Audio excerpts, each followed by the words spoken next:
La espada de Damocles. La espada de Conduce Damocles. Pablo Veloso. Soy yo.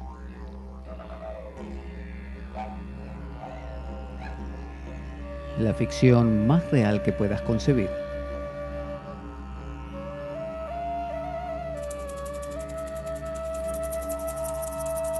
La ficción más real que puedas concebir.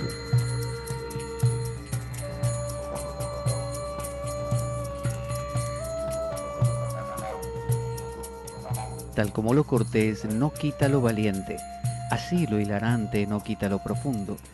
Y dado que la vida es un juego, aquí comienza La Espada de Damocles. La ficción más real que puedas concebir. La Espada de Damocles es un programa que por mera falta de objetividad cree ser diferente. Personajes mitológicos salidos de los más profundos avernos. Leyendas escabrosas y sin sentido. Curiosidades inquietantes e inútiles. Historias antiguas malversadas por nuestra incapacidad de entendimiento. Y cuentos carentes de profundo significado. También pretenderemos sin el menor éxito entender al ser humano en toda su dimensión.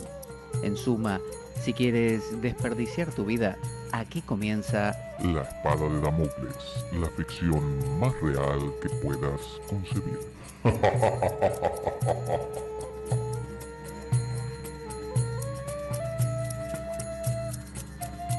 La ficción más real que puedas concebir.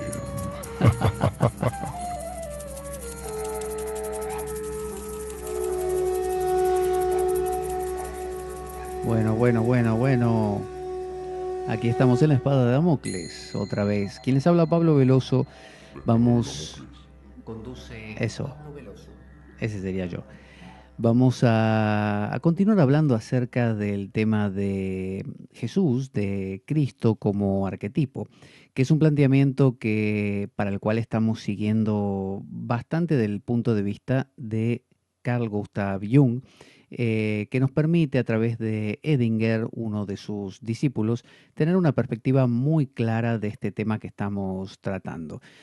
Así que habíamos dejado la última vez en el tema, habíamos visto la última cena, habíamos visto primero la entrada triunfal a Jerusalén de Jesús y ahora estamos con la última cena.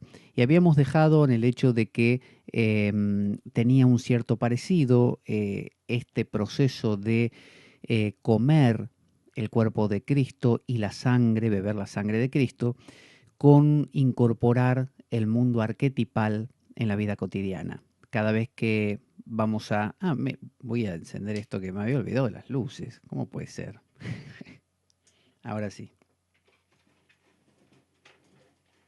Porque tengo luz solar aquí que da por la ventana, pero no es lo mismo. No es lo mismo. Ahora sí. Porque si se oculta la luz un momento, nos vamos a quedar aquí a oscuras.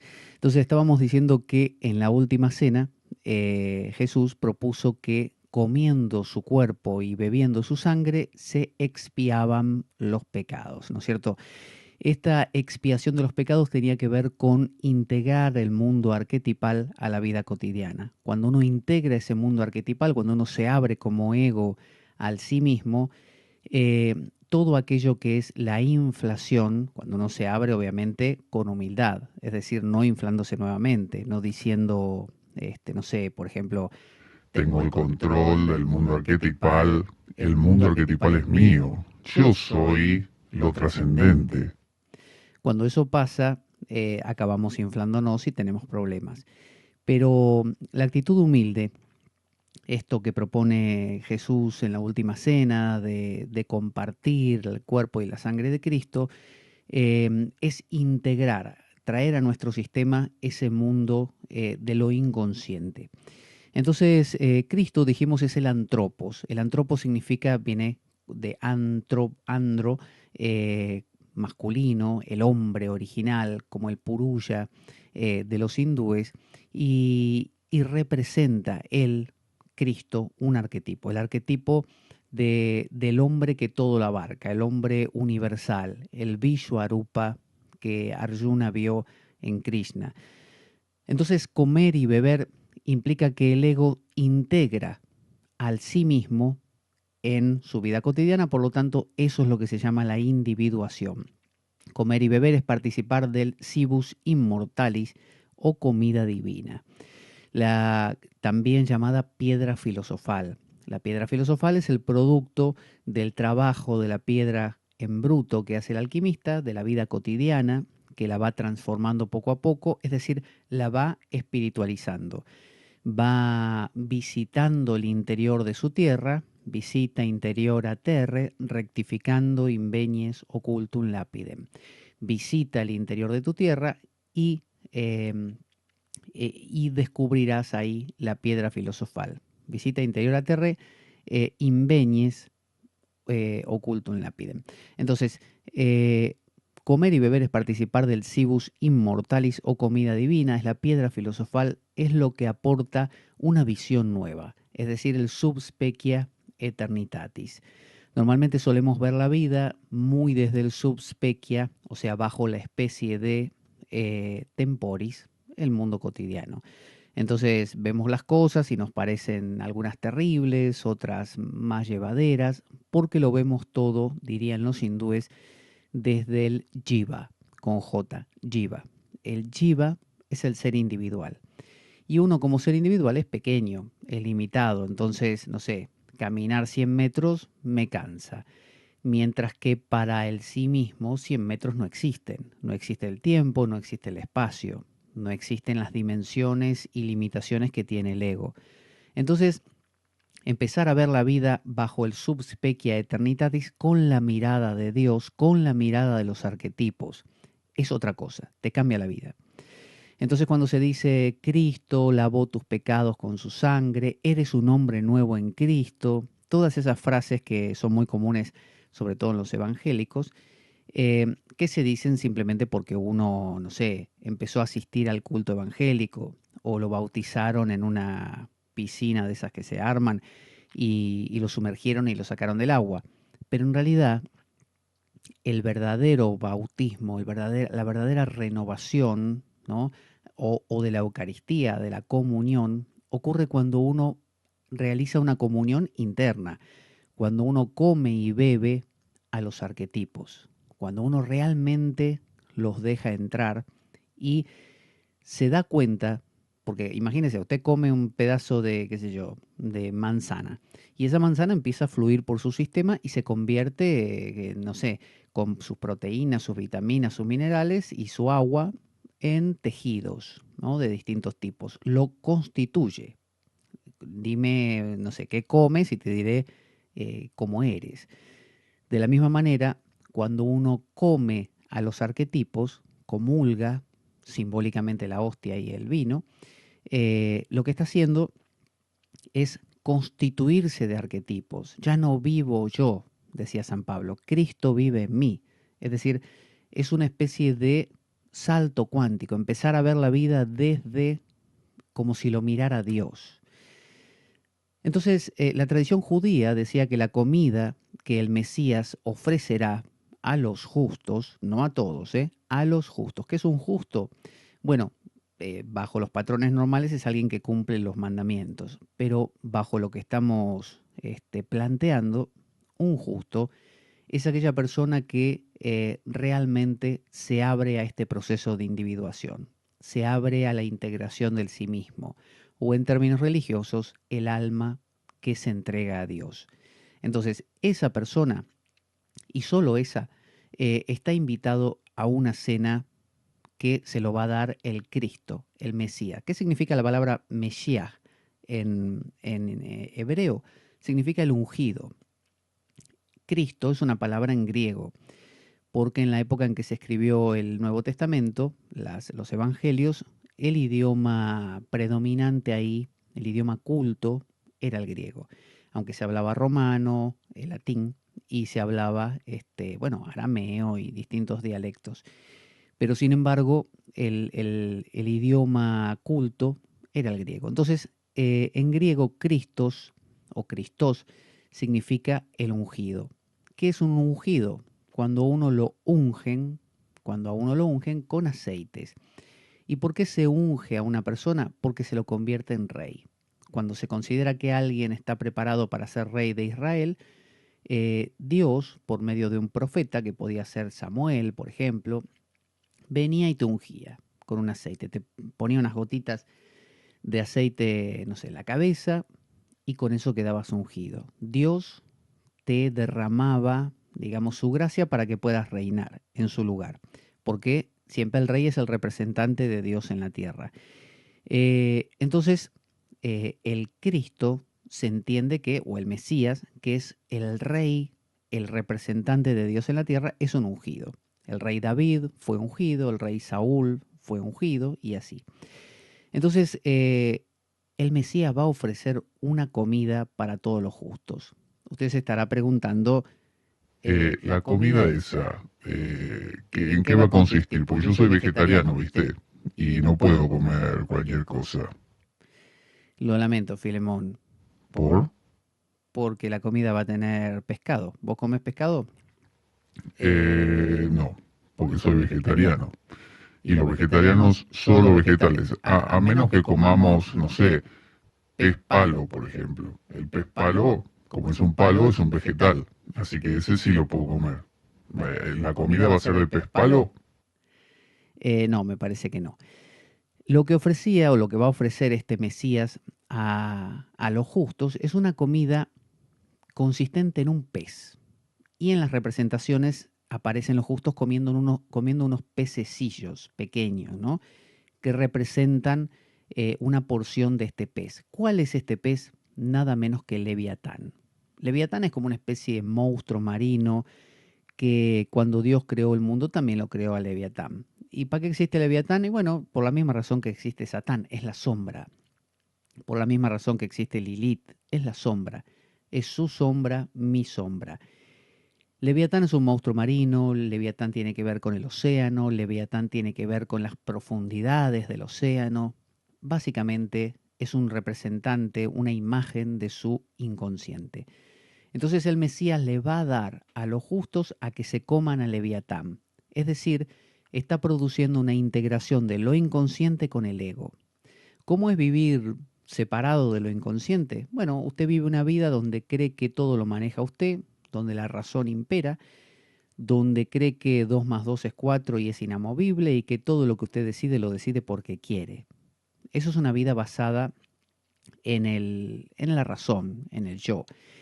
Sin embargo, cuando usted se abre a lo inconsciente, empieza a descubrir que históricamente, si esto lo trasladamos a la historia, vemos que en un momento de la historia el ser humano empezó a preguntarse cosas como, por ejemplo, no sé, este pensamiento que me acaba de venir de querer asesinar a mi vecino, ¿de dónde habrá venido? Porque yo no lo noté y tampoco lo fomenté, ¿viste?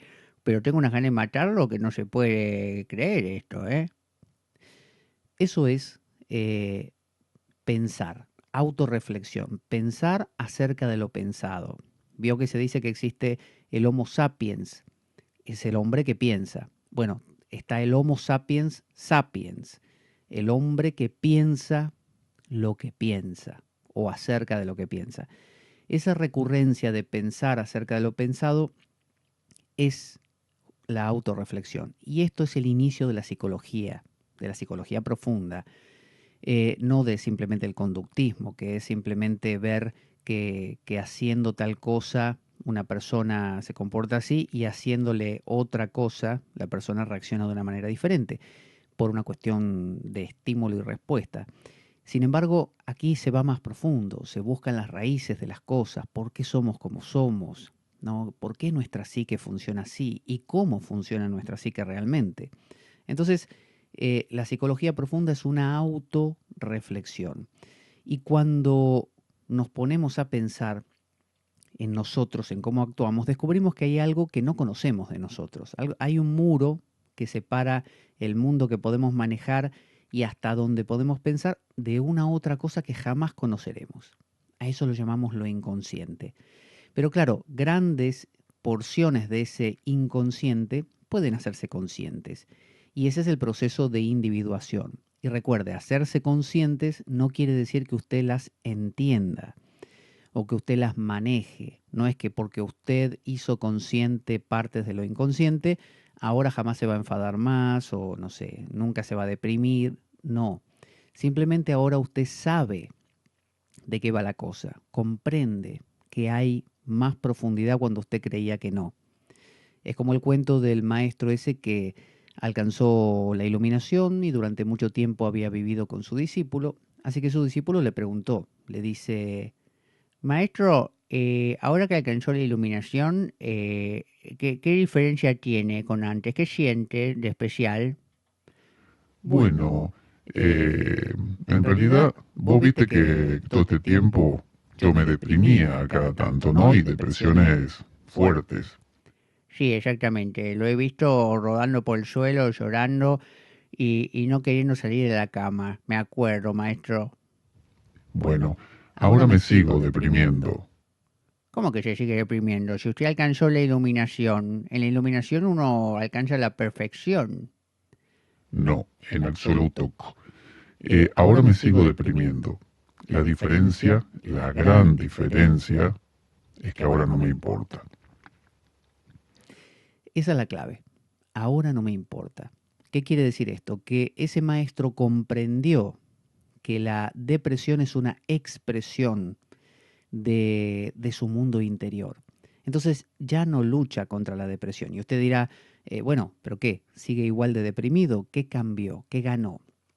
No, va a seguir menos deprimido. O sea, esa depresión va a carecer de un elemento que antes tenía, que es la lucha contra la depresión. Usted ya no lucha más contra los arquetipos. Usted los comprende. Y cuando comprende un arquetipo, el arquetipo no va a desaparecer, sigue estando. Si yo tengo ganas de matar al vecino, van a seguir las ganas de matar al vecino. Pero como no voy a tener yo un dilema moral de por qué me está pasando esto, yo no debería sentirlo y no sé qué, las ganas de matar al vecino van a ser mínimas, irrisorias. Entonces les da a comer el pez, Leviatán, les permite asimilar lo inconsciente. Entonces Cristo, cuando les da esta cena y les hace comer eh, el pan y el vino, les está diciendo, cómanse al sí mismo. Sean personas que se comen al sí mismo, que lo integran, no lo dejen fuera. De hecho, Jung llama la atención sobre que Jesús, cuando convoca a sus discípulos, convoca gente bastante torpe. Fíjese, Pedro era un tipo que dudaba, era un tipo que se enfurecía, que le cortó la oreja a un guardia así en un ataque impulsivo. Es decir, empieza a ver gente no perfecta. Deliberadamente, Jesús va eligiendo personas que tienen un costado humano. ¿Vio esa gente que nunca se enfada, nunca, no sé, se deprime, nunca nada? Súper perfecta. Bueno, esa gente trae problemas. Por eso Jung cita mucho a Juan, el apóstol Juan, que es el mismo del Apocalipsis, y muestra cómo en su evangelio él se presenta como un perfecto cristiano, amante de todos, y dice, hermanos, hay que amar a todos, porque Dios nos dijo que debemos amar al prójimo, amaos los unos a los otros, aborreced el mal, cosas así. Ese mismo tipo, dice Jung, por ser tan perfecto, generó una disociación. Y supongamos que fuera el mismo autor del Apocalipsis, que no se sabe, pero supongamos que sí, la tradición dice que sí, esa reacción del Apocalipsis, donde a él le aparecen contenidos, visiones de todo tipo, estas visiones suelen ocurrir, dice Jung, en las personas donde hay una disociación entre consciente e inconsciente. Si usted no come el cuerpo y la sangre de Cristo o no come la comida que le ofrece el Mesías, que es la comida del Leviatán, no come lo inconsciente le queda fuera de su vida y se empieza a proyectar. Es lo que le pasó a Juan. Entonces, ¿qué le pasa? Aparece una serie de visiones llamadas el Apocalipsis o el libro de revelaciones, donde hay una crueldad inusitada. Todo es sangre, baño de sangre, decapitaciones, muertes, asesinatos, em, catástrofes. Y después aparece el famoso Cordero, que se supone que es Cristo, que se supone que es buenísimo. Y resulta que viene con vara de hierro y tiene una espada en la boca con la que mata a todo el mundo, es cruel, es malo. Es decir, Juan, que escribió esto, generó un formato, una persona, una máscara demasiado perfecta. Cristiano perfecto, soy bueno, correspondo con todo, cumplo las reglas morales. Coletazo de eso, justamente, la inmoralidad, la crueldad, la bestialidad, ¿no? Todo lo que es caótico, lo que él dejó fuera. Entonces el Mesías por eso invita a comerse al Leviatán. Pablo de Tarso, San Pablo, el de las epístolas, era distinto a Juan. Pablo de Tarso decía, no hago el bien que quiero, por el contrario, hago el mal que no quiero. O sea, él se reconocía falible, pecador, es decir, se reconocía metedor de pata, ¿no? Reconocía su malicia natural. Decía, tengo un aguijón clavado en la carne. Es decir, él se reconocía como incapaz, mientras que Juan se reconocía como perfecto. Entonces, Pedro, por ejemplo, era un tipo que también metía la pata cada rato, era torpe, era bruto, era tonto, ¿no? Entonces, el hecho de traer figuras cada vez más humanas por parte de Jesús indica la necesidad de incluir esos aspectos que normalmente son dejados de lado de nuestro inconsciente, porque no nos gusta que nos vean como tontos, que nos vean como torpes, como brutos, como inútiles. Entonces, la psique primordial es lo que se asimila al comer este pez. La psique primordial. ¿Qué es la psique primordial? Lo inconsciente, que podemos llamar el sí mismo también. O, en términos religiosos, Dios. Yo me como a Dios. ¿Qué hace usted cuando va a la misa? Se come el cuerpo y la sangre de Dios. Jesús es llamado, fíjese, entre otros nombres, Ictis. Ictis son unas iniciales en griego que forman la palabra pez. Por eso a Cristo al principio, a Jesús se lo representaba con la figura de un pez en forma como de mandorla, que es como una almendra así estirada, y abajo se cruzan las líneas, que ya lo hemos hablado en otro programa, y forma la figura de un pez. Esas letras ictis se aprovechaban porque representan Jesús Christos Theu Huios Soter, y significa Jesús Cristo, Hijo de Dios Salvador, ¿no? Entonces, fíjese, Cristo se lo representa como un pez. El Mesías da a comer el Leviatán, ¿no? Da a comer la totalidad. Cristo es el antropos. Cristo representa la totalidad, ¿no?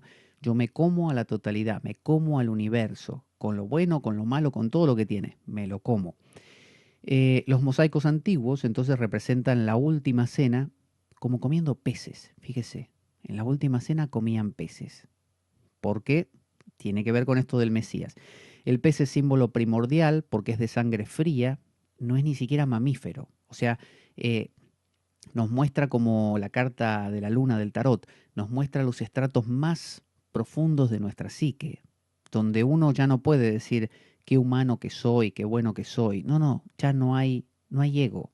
Estamos en estratos sumamente primordiales e instintivos, aquello que no nos gusta admitir que tenemos, pulsiones, tendencias, motivaciones, no sé, inclinaciones que uno dice, yo preferiría que eso no estuviera en mí. Son pequeñas, esos pececillos, pequeñas representaciones entonces del gran Leviatán. Es como si usted juntara todos esos pececillos que comen los justos y formaran pedacitos, todos ellos, del gran Leviatán.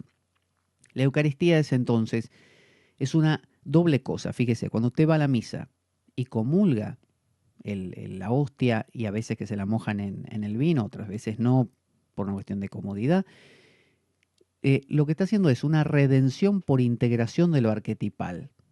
Y paso a explicarle la frase porque le suena quizá un poco rara. Sí, la verdad que no entendí ni jota. ¿Cómo es?